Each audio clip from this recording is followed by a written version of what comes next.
ഇത് നിങ്ങളുടെ അക്കൗണ്ടിൽ പുതിയൊരു പോസ്റ്റ് പിന്നെ അത് ഇന്നത്തെ ബിഗ് ടാക്സ് അപ്ഡേറ്റ് അല്ലേ? അതായത് ജോയിന്റ് ടാക്സ് ഫയലിംഗ് സിസ്റ്റം. അങ്ങനെ വെച്ചാൽ അങ്ങനെ വെച്ചാൽ ഹസ്ബൻഡിന്റെയും വൈഫിന്റെയും ഇൻകം ക്ലബ് ചെയ്ത് ഒരു സിംഗിൾ യൂണിറ്റ് ആയിട്ട് കൺസിഡർ ചെയ്ത് ഇൻകം ടാക്സിലേക്ക് സെപ്പറേറ്റ് ചെയ്യുന്ന ഒരു രീതിയാണ്. മനസ്സിലായില്ല. ഓക്കെ, ഫോർ എക്സാമ്പിൾ, ഉം. നിനക്കൊരു 3 ലക്ഷം ആനുവൽ ഇൻകം ഉണ്ടെന്ന് വിചാരിക്കും. വിചാരിച്ചു. ഓക്കെ, നിന്റെ വൈഫിന് ഒരു 50 lakh ആനുവൽ ഇൻകം ഉണ്ട്.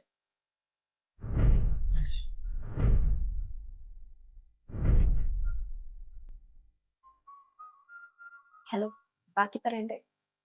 ഓക്കെ. ഓക്കെ, അപ്പോൾ ഇന്നത്തെ ഒരു കറണ്ട് സിനാരിയോയിലാണെങ്കിൽ ഈ ഒരു 3 ലക്ഷത്തിന് നമ്മൾ ടാക്സ് പേയ്മെന്റ് ഒന്നും ചെയ്യണ്ട, കാരണം ടാക്സബിൾ ലിമിറ്റിന് താഴെയാണ്. പക്ഷേ ഈ ഒരു 15 ലക്ഷം ആനുവൽ ഇൻകത്തിന് നിന്റെ വൈഫ് ഒരു 1.10 lakhs something tax approximately income ടാക്സിലേക്ക് പേയ്മെന്റ് ചെയ്യേണ്ടതായിട്ട് വരും. ഓക്കെ.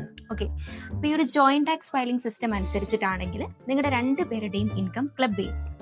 അപ്പോൾ ടോട്ടൽ ഒരു 18 ലക്ഷത്തിനാണ് നിങ്ങൾ ടാക്സ് പേയ്മെന്റ് ചെയ്യേണ്ടതായിട്ട് വരിക. അപ്പൊ നിലവിലുള്ള ഈ ടാക്സ് ലാബ്സ് ഉണ്ടല്ലോ, അത് കുറച്ചും കൂടെ വൈഡർ ആക്കി ടാക്സ് റേറ്റ്സ് കുറച്ചും കൂടെ കുറയും. അതായത് ഈ 1.10 lakhs ടാക്സ് പേയ്മെന്റ് ചെയ്യേണ്ട സ്ഥലത്ത് ഒരു 60,000 ടാക്സ് പേയ്മെന്റ് ചെയ്താൽ മതി. ഓക്കെ, അപ്പം അതാണ് അതിന്റെ ഒരു അഡ്വാൻറ്റേജ് എന്ന് പറയുന്നത്. ഇത് വേറെ എവിടെയെങ്കിലും ഉണ്ടോ? നിലവിൽ ഇത് എക്സിസ്റ്റിംഗ് ആണ്. ലൈക്ക് US അതുപോലെ ജർമ്മനി പോലെയുള്ള കൺട്രീസിൽ ഓൾറെഡി ഇത് എക്സിസ്റ്റിംഗ് ആയിട്ടുള്ള ഒരു ടാക്സ് സിസ്റ്റമാണ്.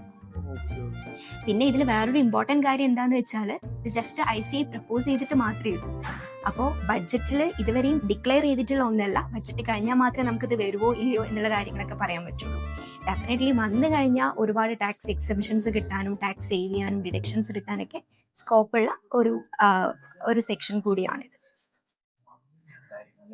അങ്ങനെയൊക്കെയാണ് കാര്യങ്ങൾ. അപ്പോൾ let's hope for the best.